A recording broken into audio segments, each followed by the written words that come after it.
Well, shit. That was one hell of an ending for pretty decent pay-per-view. I'm going to get to that main event we just finished watching, but wow, I can't believe there was not one but two very questionable finishes for this pay-per-view, Summerslam 2015. We're going to kick off talking about first the opening of the show. We have Jon Stewart coming out. He was kind of a late addition to be the host of SummerSlam. And I was kind of interested to see why he was on there, which we definitely saw later in the evening. Jon Stewart comes out. He wants to interview Brock Lesnar. He tries to bring out some help, which is Mick Foley. He comes out to a great pop. They have a nice little exchange about Foley thinking that he was coming to interview The Rock. And not only did they disappoint us with not showing us The Rock, I mean, nothing really happened with the segment. It was kind of a waste of our time. I wish some of these matches were actually a little bit longer. Next up, we have Randy Orton versus Sheamus. And this was a knockout, drag-out brawl. The only problem is we've seen the same match 100 times on Raw, on SmackDown, in six-man tags. We've seen it over and over and over again. The crowd wasn't excited about it. Nobody really cared. It didn't matter who won or who lost. So I'm kind of going to skip over this one. Nice little ending, though, with the two brogue kicks, but nothing we haven't seen before from Sheamus or Randy Orton. Next up, they've definitely kicked it up a notch when we had our four-way tag match. You have the New Day, the Lucha Dragons, the Los Matadores, and the Champs, the Primetime Players. Now, when they announced this match, I was kind of disappointed that it wasn't a tag team versus tag team match. I know they want to get a lot of people on these big pay-per-views, but if they built a good feud up for this to be, one tag team versus another, I thought it would have been much more exciting and the stakes would have been a lot higher. I don't like these multi-tag team matches where you can pin and it just becomes a mess. I mean, they're fun to watch on a Raw or SmackDown, something like that, but when you come down to SummerSlam, I think they should make the title more important where you have number one contenders challenging the champion. The match was good, a lot of great spots. I loved what the Lucha Dragons were bringing to that. Kalisto was on fire, definitely the standout for that match. And then at the end, you have the New Day picking up the win, which was exciting because they turned a pretty crappy gimmick around into something quite entertaining. When I first saw them come out, I never would have thought that they would have made it to the heights they are now. It's pretty incredible. They're actually quite entertaining. Other than that, I wish it was just Primetime Players versus New Day straight up for the titles. I think that would have been a lot better and a lot more memorable and meaningful for the tag team division. All right, next match. We have Dolph Ziggler versus Rusev. And of course, in Ziggler's corner, we have Lana. In Rusev's corner, we have Summer Rae. I was looking forward to this match because I'm a big Ziggler fan. He's always bringing it to the ring. He's always kicking it up to the 10th degree every single time he's out there, no matter what event it is, pay-per-view, televised event, it doesn't matter. Rusev has gotten so much better over the past year. It's pretty incredible to think where he was a year ago in those squash matches to where he is now. He's actually quite entertaining. And this was one of those matches that ended in a double countout. I'm not really sure. You had the parts in place to do a lot of different finishes, having Lana and Summer Rae out there, but you go with the double countout. Very questionable. I'm not sure why that happened. I feel like either one of them could have won the match, and I think we all could have dealt with that. But this double countout, I don't know why. Where do we go next? I mean, it seems kind of silly to waste a feud like that, which came back with a lot of fire last Monday when Ziggler came back on a countout. But I'm going to move on from that. That kind of left a bad taste in my mouth. Next up, we have Stardust and King Barrett versus Neville and Stephen Amell. I was really looking forward to this match just to see what Stephen Amell could bring to the ring. You bring celebrities in before. and they tried to wrestle a match. They do maybe an arm drag or some other very simple move, a heel toss. But Stephen Amell's quite athletic, and I was actually surprised they didn't just let him in there for those little high spots. I mean, he took a beating from Stardust and Barrett for a while and before Neville got the hot tag, and it was actually a pretty entertaining match. I'm not sure what this does for Barrett, and after this, he's kind of being called the Cosmic King. Does that go forward? Did they form an alliance? I don't see Stephen Amell coming back for any reason. And then you have Neville, which he was amazing tonight. But now they're all kind of left in the wind again when you have Night of Champions coming up next, where the championships are going to be defended. I don't see where these guys go. I'm happy they got a nice match on the pay-per-view, but all in all, I mean, good for Neville and Stephen Amell picking up the win. And hopefully when they use celebrities in the future, it's more in this style where someone actually could do something. Jon Stewart's on the other vein. He maybe can't do anything in the ring, but he could definitely talk on the mic. So, you kind of pick and choose what you want for each situation. But all in all, pretty decent match. Next up, we have probably my least anticipated match of the whole card, and that's really saying something when you have Orton versus Sheamus. But you have Ryback versus Miz versus Big Show. Ryback, the Intercontinental Champion, obviously. You have Miz and Big Show as the challengers in a weird three-way, and it's been months we've been kind of getting to this match, and I think everyone's tired of the Big Show. I think it's time for him to kind of take a step back. Nobody cares when he's in the ring, and no offense to him, I mean, he's just been on TV too much for too long, and it's gone on and on for him as well. For The Miz, I really don't want to see him wrestle anymore either. I mean, he's decent in the ring, but he's better on the mic. And I would love to see him actually as the color commentator, probably replacing King, hopefully sooner rather than later, or replacing JBL. I mean, I think The Miz has a lot to offer for WWE, but I don't think it's in the ring anymore. His Miz TV segments are good. When he's on commentary, he's good. Hell, even on Tough Enough, he's pretty entertaining. So I definitely transitioned him out of a wrestling role. So this match was halfway decent considering this weird three-way that we got to. I think we all knew Ryback was going to win that. I mean, why would you have him lose to Miz or Big Show? So I'm happy Ryback won. He's got some momentum now coming off that knee injury, and hopefully he's on a one-on-one match with someone worthy. Maybe a Stardust, maybe a Barrett. I don't know. I think that'd be a good spot for either one of them going forward. So you have Ryback picking up the win, retaining his title. Next up, you have the family versus family match. In this match, kind of underwhelming as well. I kind of would have rather seen a one-on-one for Bray and Roman. But then you're in the spot where you don't have anything for Dean Ambrose, so I can kind of see why you kind of team them up. I like this match, very physical. Luke Harper, Bray Wyatt, and Dean Ambrose are always taking those hard hits and giving those hard hits as well. Typical match for Roman Reigns. I mean, he's gotten a lot better over the past year, but at the same time, I mean, do we really want him being the guy that just comes in for the saves? I mean, I think that's why a majority of the fans actually still boo him. It was quite funny during the match when Roman Reigns was nowhere to be found and the crowd starts chanting Roman sleeping.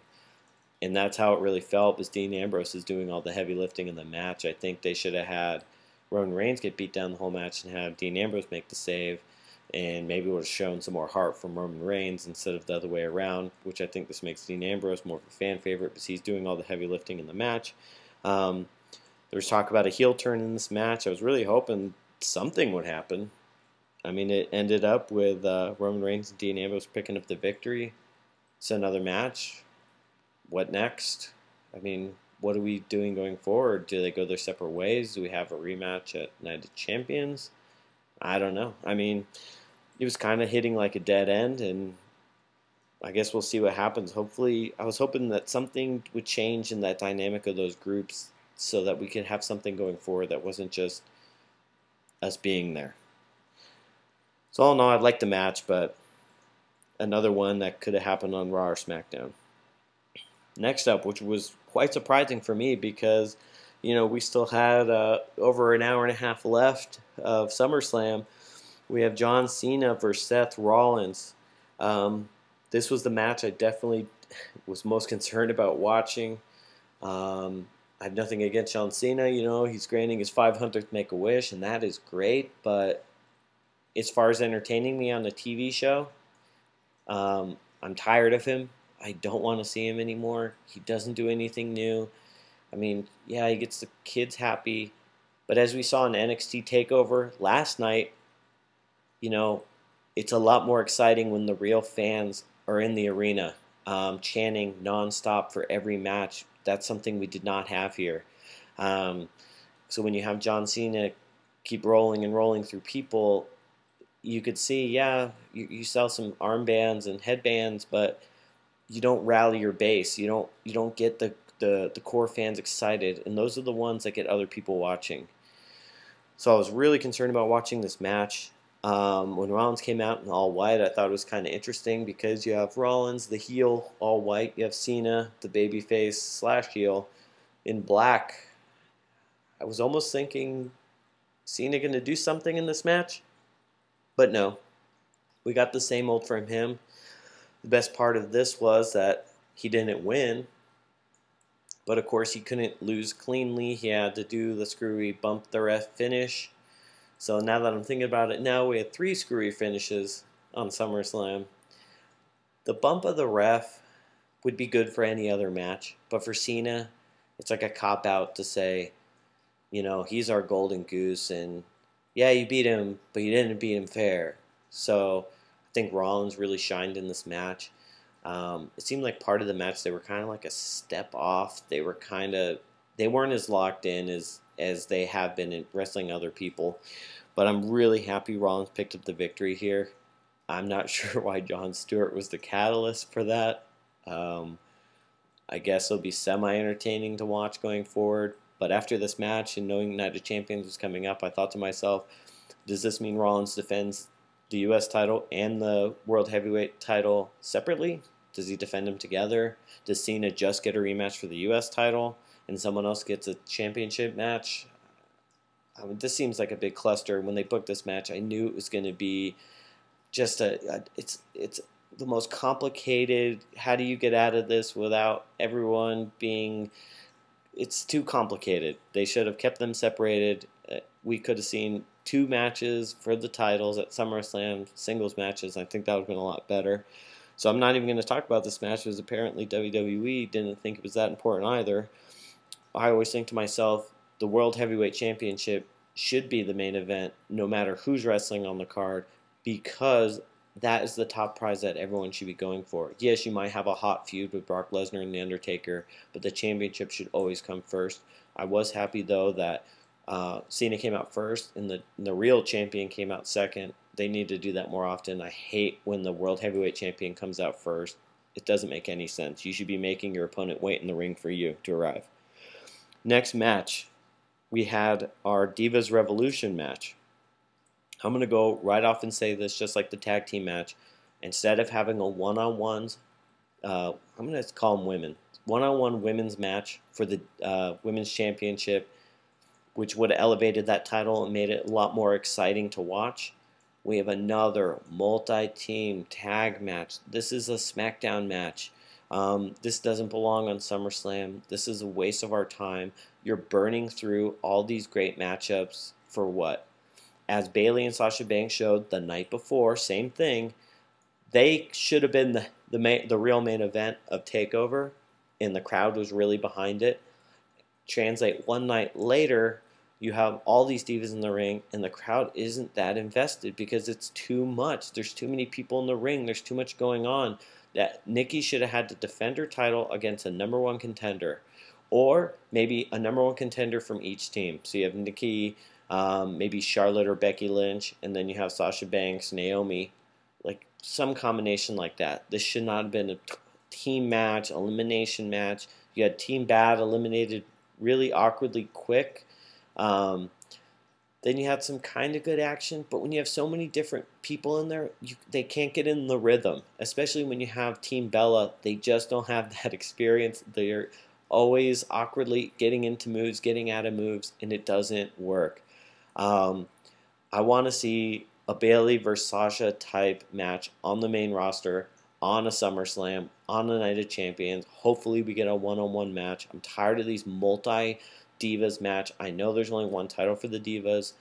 Maybe you should have split it up. Nikki defend her title against one opponent, and then earlier in the night, maybe you had a divas tag match. But all in one, it was rushed, it was cluttered, and I think every time they do that, they take a step back, and they're wasting these feuds on each other. So when they do some singles matches, I've already seen Becky Lynch versus Brie 100 times. I've already seen Sasha Banks versus Charlotte, and on and on and on. So I'm going to move on from that match. But Paige Charlotte and Becky Lynch picked up the victory. Thank goodness. We don't need to see the Bellas win. I mean, they were good for their time, but now that we've seen real women's wrestling on the main roster, and we saw what can happen at TakeOver Brooklyn, I think their time is over, and I think we need to move on from them and move on to real women's wrestling that actually can main event pay-per-views. All right, this is probably my most anticipated match of the evening. Looking back on this card, you have Cesaro versus Kevin Owens. I didn't know how Kevin Owens, what shape he was going to be in coming into this match. The night before, hardcore ladder match with Finn Balor. He took some wicked bumps, falling on the ladder, doing the cannonball on the ladder, going on like a kind of like a back body drop onto the ladder. I mean, it was pretty incredible, the punishment he took. He came out tonight. I want to say he actually looked better tonight as far as just being in the ring and moving around. I know when you have a ladder match, it's a little awkward to kind of get everything in focus as the ladder's always moving and bouncing around. But this was an awesome match. They kind of put it in the air when you have Kevin Owens lose the night before. I feel like he had to win tonight. You know, otherwise he's on this big losing streak. And I hate when they always say, "Oh, he picked up a win on Cena. That means something." Yeah, tell that to Curtis Axel. He beat Cena and Triple H, and he's not even on TV now. Because if you don't follow up, it doesn't matter. So hopefully Kevin Owens has something going forward. I think he probably should have beat Cena for the U.S. Championship, and Cesaro should have been fighting Seth Rollins for the World Heavyweight Championship on this SummerSlam, but I guess one can dream. You have Kevin Owens picking up the win, a clean win. He did, his pop-up powerbomb, 1, 2, 3. It was an exciting match. It was so hard-hitting. That's something that I think WWE needs to open their eyes to is, a guy like Cesaro. People respect him 100%. A guy like Kevin Owens, people respect him. So when you have them going against each other, everyone's happy. It's just like TakeOver the night before. I know I keep bringing it up, but when you respect both opponents, then the whole crowd's happy. When you have a match where, you have like a Nikki Bella type, they're not going to respect her. You have a John Cena, he's been overexposed, he hasn't changed anything. Half your crowd doesn't respect him. And you put him in these same situations, that always kills it. And then you turn the page, you have Cesaro and KO, and you have the total opposite. The crowd was so behind it. They were on fire for this match. And then for the main event, you have Brock Lesnar versus Undertaker. I wasn't really looking forward to this match. I mean, the Undertaker, he's a legend, but how is it believable that old of a man could come in and beat the former UFC champion, a guy that nobody should be able to beat? So when this match started, I was really interested to see how they would turn it up, because when they wrestled at WrestleMania 30, it was quite a sad sight. The Undertaker, I thought he was done for good. I thought he was going to retire after that because he took a beating and he looked horrible in the ring. Now I could see why that's motivation, why he came back so strong for this match. And as it turned out during the match, he really kicked it in, and he really took it to Brock Lesnar. They did some interesting spots to make it seem like, okay, maybe he's just outsmarting him. He's the veteran. He's been here a long time. He knows what to do once he's in that ring. in the beginning of the match. I was a little worried. Undertaker looked a little out of breath, and Brock Lesnar hit him with a couple suplexes, and I was thinking we were going to get a repeat of WrestleMania 30, but the match went on. It was really a great match. Their best match for sure. I mean, not that I can remember back to 2002 times that well, but it was a great match, great spots. I thought the F5 on the announce table, that was disgusting. I love when Brock Lesnar's in the ring yelling Suplex City bitch. It shows that he really cares about winning. It really matters to him. Then we're getting closer to the end. We have tombstones, we have F5s, we have people sitting up in the ring. The crowd's getting really into it. You have Undertaker hitting his Hell's Gate, or Brock Lesnar with the Kimura.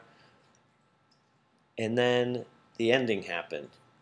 You have Brock Lesnar having Undertaker in the Kimura, and then you have this weird camera angle, which I didn't see what happened until they had the replay. So I think this whole thing was definitely ill-produced.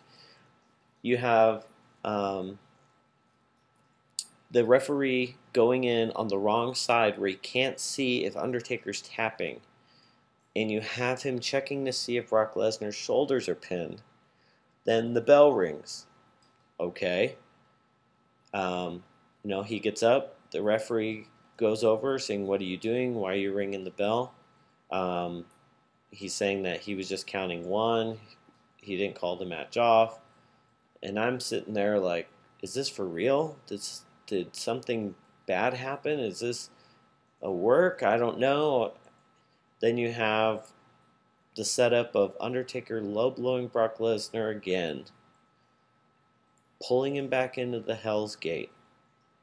Then you have Brock Lesnar give him the middle finger, which I thought was awesome. I thought, okay, this match is going to keep going. I was excited. Then you have, within 15 seconds of Brock Lesnar flipping off The Undertaker, he passes out. And within a second of that, the ref calls off the match. Now, I might be confused. Maybe there's a rule change in WWE. I distinctly remember if the person was passed out, the ref pulls up his arm 3 times. Maybe that's not a rule anymore. Maybe that changed. I'm not sure. But I thought that was really interesting. He just calls off the match, and then that's it. And the match ends. And the announcers are trying to hype this up as a brawl, but I think the whole crowd and everyone was like, what? That was a pretty shitty finish for a great match. I mean, why ruin a great match with that? I don't understand. So we have 3 screwy finishes on SummerSlam. We have no idea where we're going forward. We're going to see tomorrow night on Raw. Can they turn this around? Is any of this going to make any sense? I really hope so. I mean, does Brock Lesnar get a rematch against Undertaker next month? Like, I don't get it. So I thought they could have done a lot more with this. So, all right, we ran through those matches. So I'm going to cut this down now. Get ready for Raw tomorrow. This is only our second after show for Best of NWF. If you haven't checked out our NXT TakeOver Brooklyn show, check that out. Stay tuned for more. Like I said, this is the second show, so if it sounds like shit, stay tuned. It's only going to get better from here. Make sure you like this video if you like it. If you hate it, let me know. Leave it in the comments. Tell me I'm an idiot. Doesn't matter. So till tomorrow night, we'll see you at Raw. Hopefully they can turn this around. I'm going to just be confused from tonight until tomorrow when Raw starts. So have a good night.